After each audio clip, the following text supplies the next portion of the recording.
Hi friends, இன்றைக்கி என்ன பார்க்க போகிறோன்னா, இது வந்து பார்த்திங்கன்னா குல்லாக்கண்டை வலை ரெடி பண்ணியிருக்கு. இது வந்து நரம்புடைய திக்னஸ் பார்த்திங்கன்னா 14 mm. இதனுடைய உள்ளளவு சைஸ் பார்த்திங்கன்னா 18 mm. இதில் பார்த்திங்கன்னா குல்லாக்கண்டை மீன் பிடிக்கலாம், கெளுத்தி மீன் பிடிக்கலாம். வேணுன்றங்க ரெடிமேடாக இருக்குது. வேணுன்றங்க வாட்ஸ்அப்பில் கான்டாக்ட் பண்ணுங்கள் ஃப்ரெண்ட்ஸ். இது எல்லாமே பார்த்திங்கன்னா நீட்டு பார்த்திங்கன்னா 50 அடி நீட்டு வரும்.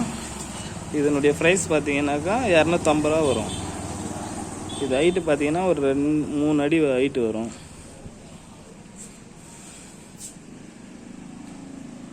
அதுக்கப்புறம் இந்த வலை பார்த்திங்கன்னா 2-3 இது 90 mm. இது ஒசரம் பார்த்திங்கன்னா ஒரு 6 அடி ஹைட்டு வரும். இது 120 அடி வலை 550 ரூபா வரும். இது பார்த்திங்கன்னா 90 mm. 90 mmனா 4 வரல சைஸு. இது நரம்புடைய திக்னஸ் பார்த்திங்கன்னா 2-3. வேணுன்றங்க வாட்ஸ்அப்பில் கான்டாக்ட் பண்ணுங்கள் ஃப்ரெண்ட்ஸ்.